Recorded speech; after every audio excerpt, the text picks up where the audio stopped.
अब देखो, आज बात कर रहे हैं हम काय की पुष्प के बारे में बात कर रहे हैं। करो उसको बंद। अब देखो, पुष्प पौधे का क्या है? मुख्य भाग। बंद करो पंखा, गाड़ी देख रही है वो। पुष्प पौधे का क्या है? जनन अंग है, ठीक है। पुष्प के अंदर भी क्या होती है? मेल और फीमेल रचनाएं पाई जाती है। अब आप देखो, सबसे पहले पुष्प देखा है आप सबने, क्या क्या रचनाएं नजर आती है आपको?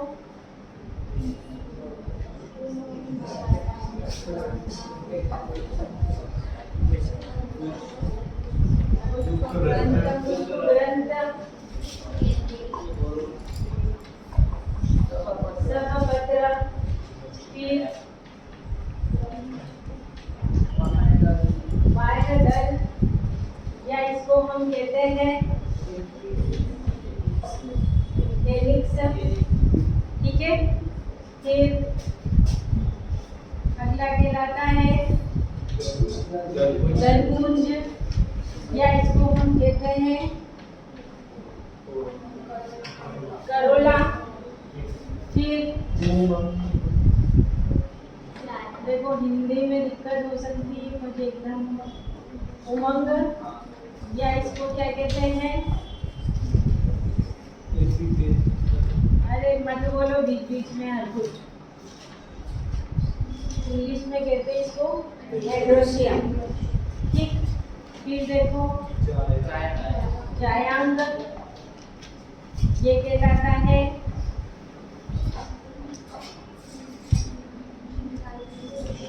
गाइनोशियम, ठीक है।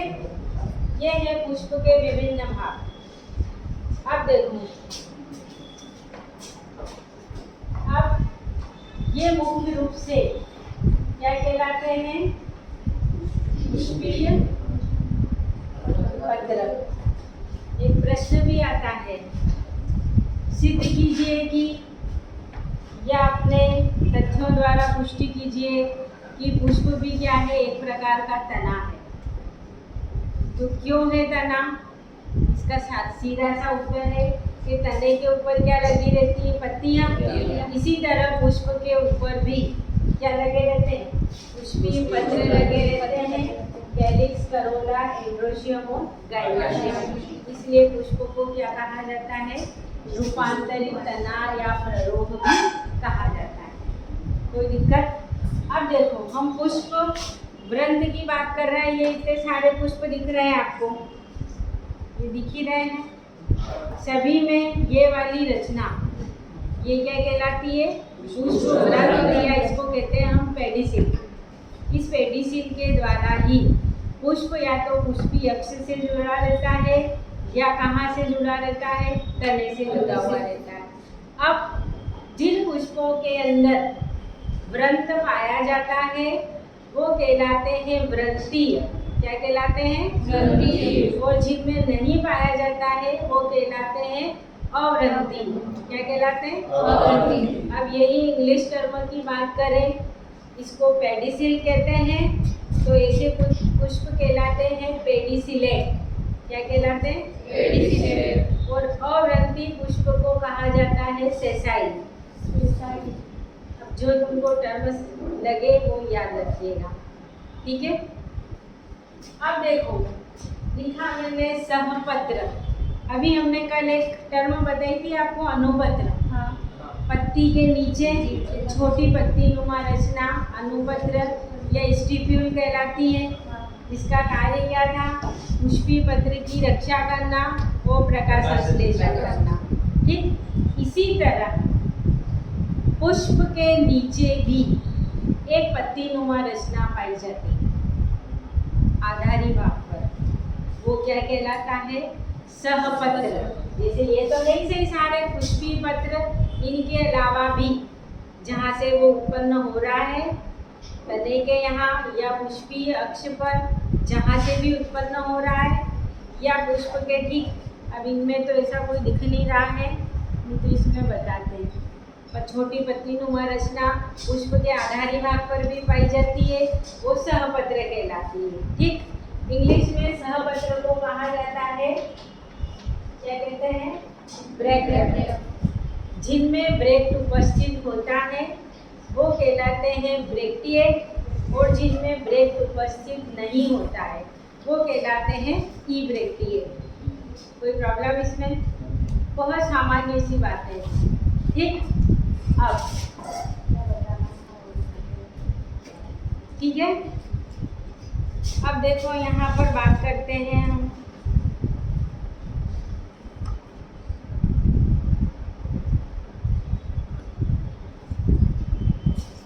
गुलाब का फूल तो सभी ने देखा है, फ्लावर।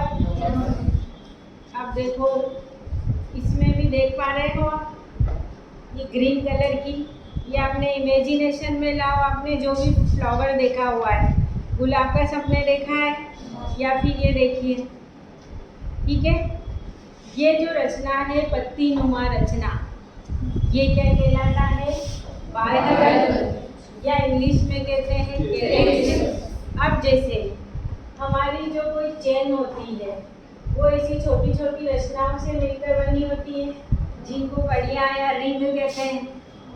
पूरी है तो चेन कह रहे हैं, एक एक है तो रिंग या कड़ी कह रहे हैं। तो इसी तरह जैसे कैलिक्स, किसी के अंदर 5 है, किसी के अंदर 7 है, अलग अलग फैमिली के फ्लावर में इन कैलिक्स की जो संख्या है, कैलिक्स की जो इकाई है, उनकी संख्या क्या होती है? अलग अलग होती है। ठीक, जैसे ज़्यादातर तो 5 ही होती है। अब देखो मेरे पास ये है, ये दिख रहा होगा आपको, 1 2 3 4 5। ठीक, 5 से लेके 7 तक इसकी संख्या हो सकती है। तो पाँचों को तो एक साथ में बायहदल या कैलिक्स बोल रही हूँ, लेकिन एक रचना को क्या कहेंगे? सिंगल रचना को उसको कहा जाता है सीपल। कल पेरियन तो पढ़ाया था, तभी टर्म बोली थी मैंने। कैलिक्स की इकाई क्या होती है? सीपल। तो सभी सीपल मिलकर क्या बना रहे हैं? बायहदल या कैलिक्स बना रहे हैं। कोई प्रॉब्लम इसमें? कैलिक्स का काम क्या होता है?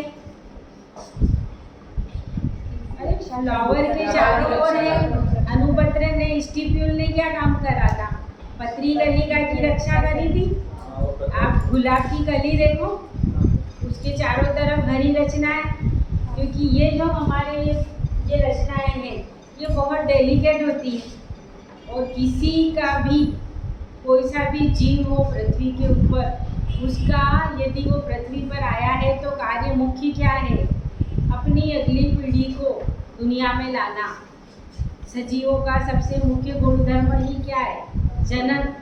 तो ये रचनाएं क्या होगी? नष्ट हो जाएगी। तो जब तक कली बड़ी होगी, खिलेगी, तब तक ये भाग क्या होंगे? अंदर सुरक्षित रहेंगे। जब फ्लावर मैच्योर होगा और क्या होगा? फ्लोरिंग की प्रोसेस होगी, तब तक ये क्या होंगे? मैच्योर हो चुके होंगे, गिरेंगे नहीं। तो कलिका अवस्था में, यानी पुष्पीय कलिका की रक्षा करना। और दूसरा हरा है, तो हरा है ठीक। किसी किसी में बीज के प्रकीर्णन में भी काम आता है कैलिक्स। अब आपने कभी गेंदे का देखा होगा, लाया मैंने कहा था कल लेकर आओ। जो गेंदे का फ्लावर होता है उसकी एक पत्ती को निकालना, बताया था बहुत सारे फूलों का समूह है, तो उसके नीचे आपको ऐसी जैसे ये ऐसा ऊपर रचना रहती है, फिर वो जहाँ नीचे रहता है वहाँ ऐसी छोटी छोटी यूँ ऐसी झिल्ली नुमा ऐसी पतली पतली देखी होगी लटकी हुई, वो उसके कैलिक्स हैं। और वो इतने हल्के हैं तो उनके कारण क्या होगा? बीजों का प्रकीर्णन उसमें क्या होगा? वो सहायक होगा। ये कैलिक्स का एक और कार्य है। दो तो बता दिए, तीसरा प्रकीर्णन में सहायता करना। तो डाउट इसमें? अब जनरली ये कैलिक्स कैसे होते हैं? फर्टिलाइजेशन से पहले तक सभी पुष्पी पत्र लगभग क्या होते हैं, गिरते जाते हैं। आपने देखा होगा कोई फ्लावर यदि हमने तोड़ लिया तो वहीं खत्म है, लेकिन उसके ऊपर ब्रांच के ऊपर रखा धीरे धीरे सूखता है। ये सारे भाग एक साथ ही खत्म हो जाते हैं।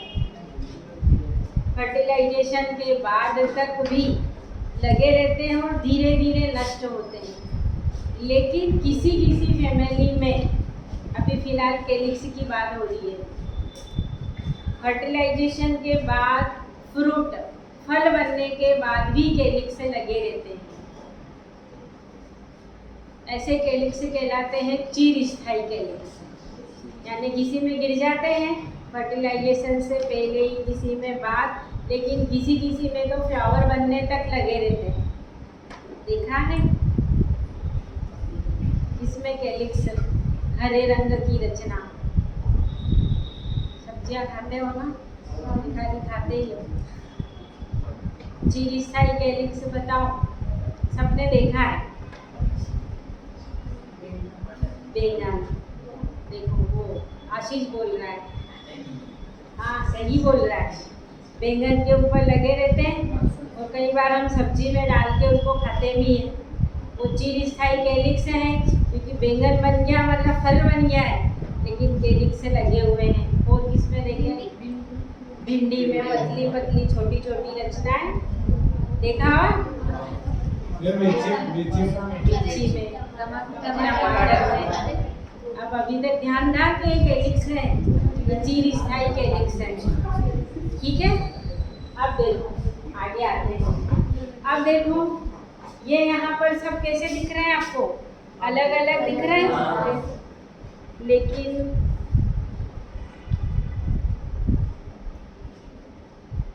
आप गुड़हल का या कुछ लाओगे उसमें ये सब आपस में कैसे रहेंगे, चिपके हुए रहेंगे, जुड़े हुए रहेंगे।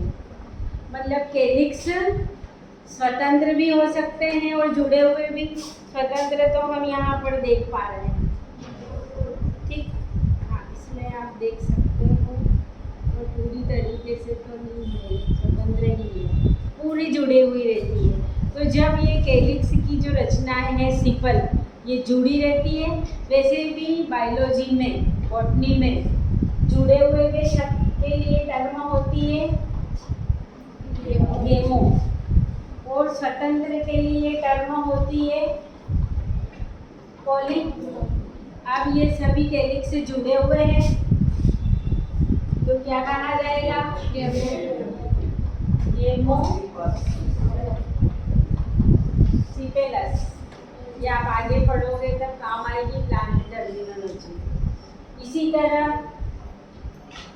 3 है तो क्या कहलाएगा, पॉलीसिपेलस, ठीक। अब आगे आइए आप लोग, अगला भाग आता है हमारा दलपुंज। ये जो कलरफुल रचनाएं दिख रही है आपको, ये सब ज़्यादातर ये रंगीन ही होते हैं, लेकिन रंगहीन भी होते हैं, सफ़ेद भी होते हैं, ठीक। अब आपने देखा है परागण क्या होता है, चलो वो अलग टॉपिक है, सब में डिस्कस हो जाएगा। अब ये जो दलपुंज या करोला है, ये कैसे होते हैं, कलरफुल होते हैं, रंगीन होते हैं। ये भी जितने बाह्यदल हैं उतने ही ये होते हैं, या उसके गुणानुक्रम में भी होते हैं। 5 है तो 5, कभी 10, कभी चक्री में, गुलाब में देखा होगा कितने सारे चक्र रहते हैं। जनरली तो उतने ही रहते हैं, किसी में असंख्य रहते हैं, किसी में सीपल के गुणानुक्रम में पाए जाते हैं। और ये कैसे होते हैं, रंगीन, क्लियर है। और रंगीन है तो ये कीटों को आकर्षित करेंगे। आप खुद देखो, कहीं कोई सफ़ेद फ्लावर है और कहीं चटक लाल रंग के हैं, तो आप कौन से फ्लावर के पास जाओगे, जो रंगीन है, वो आकर्षित कर रहा है। तो कीट परागण का जो केंद्र है वो मुख्य क्या होता है, आकर्षण। सुगंध भी होती है और कलरफुल भी है। मधुमक्खियों को भी आकर्षित करता है, मधुमक्खियों को भी आकर्षित करता है। हाँ, तो वो कीट उसी में आ गया, ठीक है। अब इसीलिए जो इनमें कीट परागण होता है और जो सफ़ेद रंग के या छोटे फ्लावर रहते हैं उनमें स्वपरागण होता है, क्योंकि वहाँ दूसरे कीट जाएंगे ही नहीं तो परागण होगा ही नहीं, और परागण नहीं हुआ तो फर्टिलाइजेशन की प्रोसेस ही नहीं होगी, तो उस पौधे की अगली पीढ़ी आ ही नहीं पाएगी। ठीक है। अब यहाँ पर जैसे इसकी इकाई सीपल थी, तो यहाँ पे भी देखो ये इनकी पंखुड़ियाँ हैं। एक एक को क्या कहेंगे? सभी को एक साथ तो हमने क्या कह दिया? दलकुंडिया करोला, लेकिन एक एक पंखुड़ी को क्या कहेंगे हम?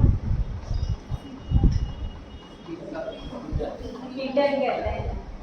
ठीक, इसी तरह ये भी जुड़े हुए होंगे तो गेमोपिटेलस, स्वतंत्र होंगे तो ऑर्डिपिटेलस। कोई प्रॉब्लम इसमें? इसके बाद जो पुष्प का मेल भाग वो क्या कहलाता है? उमंग, एंड्रोशियम। आपने गुलाब के अंदर देखे होंगे बहुत सारे नजर आती छोटी छोटी रचनाएं, वो उसका मेल भाग है। सभी को एक साथ क्या कहते हैं? उमंग। लेकिन वो तो बहुत सारी है, एक ही नहीं है। ये मैंने एक बनाया है। जैसे इन सब की इकाई है, वैसे सभी को तो एक साथ हम क्या कह रहे हैं? एंड्रोशियम या उमंग। लेकिन इसकी भी इकाई क्या होती है? इसमें या शुद्ध हिंदी में आपके क्या कहते हैं? पुंकेसर कहा जाता है, पर अपने स्टेमेन ही याद रखो। ठीक है। अब आप देखो इसके भी ये तीन भाग दिख रहे हैं आपको। ये ऊपर वाला भाग, एक ये वाला भाग, और एक इन दोनों को ये जोड़ने वाला ये भाग दिख रहा है। अब इसको कहा जाता है एंथर, इसको कहा जाता है कनेक्टिव, और इसको कहा जाता है फिलामेंट। क्या कहा जाता है? फिलामेंट। हिंदी में इनके नाम है पराग कोश, तंतु और कुतंतु, पर अपने ये नाम ज़्यादा ठीक है, एंथर, कनेक्टिव, फिलामेंट। अब ये एंथर या जो पराग कोश है, इसके अंदर ये रचनाएं बनती है, ये क्या कहलाते हैं? परागकण। और ये परागकण ही आगे चलकर मेल गेमीट के रूप में कार्य करते हैं। बच्चों कोई प्रॉब्लम इसमें? अब देखो जो अगला भाग आता है हमारा गाइनोशियम, ये होता है, हाँ एक चीज हो, स्टेमेन की संख्या किसी के अंदर 1 होती है, किसी के अंदर 5 होती है, कहीं असंख्य होते हैं, कभी आपस में एक साथ जुड़े हुए रहते हैं, कभी जैसे किसी में 10 है तो 9 अलग रहते हैं, एक अलग रहता है। मोनोएडल्फस, डाइएडल्फस, असंख्य, इनकी संख्या अलग अलग होती है। उसके आधार पर बहुत सारे प्रश्न बनते हैं। फिलहाल अभी हम इसी की बात कर रहे हैं, तो शॉर्ट में इतना क्लियर है। अब आता है फीमेल भाग, जायांग या गाइनोशियम। अब इसकी जो इकाई है वो क्या होती है? कार्पल होती है, या हिंदी में क्या कहेंगे इसको?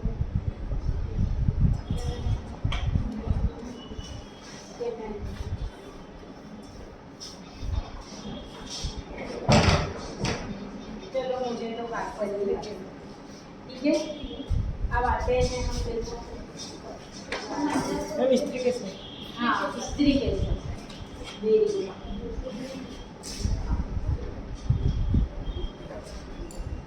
क्या कहते हैं? ठीक। अब जैसे ये स्टेमेन बनाया मैंने ऐसा, ये इसी तरह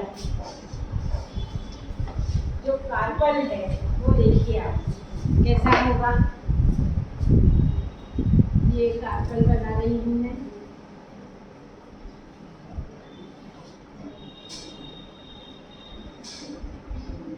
ये एक कार्पल है। अब ये वाला जो भाग है, ये वाला भाग, ये क्या कहलाता है? स्टिग्मा। ये वाला भाग कहलाता है स्टाइल, और ये टूटा हुआ भाग होता है ओव्यूल। हिंदी में इसको कहते हैं वर्तिकाग्र, वर्तिका और अंडाशय। और अंडाशय के अंदर जैसे हमने यहाँ बनाया था, क्या थे ये? परागकण, जो आगे चलकर किस रूप में काम करते हैं? नर युग्मक के रूप में इसके अंदर बनता है। फिलहाल तो ये जो पोलन ग्रेन रहेगा वो मेल गैमेटोफाइट, उसके अंदर जो डिवाइडेशन होंगे उसके बाद वो मेल गैमेट के रूप में कार्य करेंगे, जो केंद्रक रहेंगे, जो न्यूक्लियस रहेंगे। इसी तरह ये जो है गोलाकार रचना के अंदर जो रचना है ये क्या कहलाता है? ओव्यूल, या इसको हिंदी में क्या कहते हैं हम? बीजांड कहते हैं। और बीजांड के अंदर ही एक अंडाणु पाया जाता है, तो वो मेल गैमेट रहेगा। हम देखेंगे फर्टिलाइजेशन, ये फीमेल गैमेट रहेगा, इनमें फ्यूजन होगा और आगे चलकर बीज और फल का निर्माण होगा। फिलहाल ये प्रश्न क्या था हमारा कि पुष्प के विभिन्न भाग कौन कौन से होते हैं? पुष्पवृंत है तो वृंति, नहीं है तो अवृंति। सहपत्र पत्तीनुमा रचना होती है जो कली का अवस्था में पुष्प की रक्षा करती है। बाह्य दल हरे रंग के होते हैं, इसकी इकाई सीपल होती है। दूसरा होता है दलपुंज या करोला, इकाई पीटल होती है। मेल भाग एंड्रोशियम और इसकी इकाई स्टेमन होती है। स्टेमन 3 भागों में विन्यास होता है, एंथर, कनेक्टिव, फिलामेंट। इसी तरह फीमेल भाग गाइनोशियम होता है, इसकी इकाई कार्पल होती है, जो 3 भागों में विन्यास होता है, स्टिग्मा, स्टाइल। अब देखो मैंने यहाँ जो स्टिग्मा बनाई है ये गोलाकार और कैपिटेट बनाई है। जरूरी नहीं कि ये सब में ऐसी ही हो, हर एक के अंदर इसका आकार ये 2 भागों में बटी हुई भी हो सकती है। या हेमेली मालवेसी के पौधे होते हैं, या आपने वो देखा होगा फीम का डोड़ा, गोल गोल रहती है चक्री जैसी, वो क्या है उसकी? स्टिग्मा। तो शायद 7 या 8 भागों में बटी रहती है, सब में ज़्यादा हो सकती है ना। इस तरीके से ये हमने क्या देखे? पुष्प के विभिन्न भाग या पुष्पी पत्र, या हम कह सकते हैं कि पुष्प क्या है? एक रूपांतरित प्ररोग। ठीक है, नमस्ते। हाँ।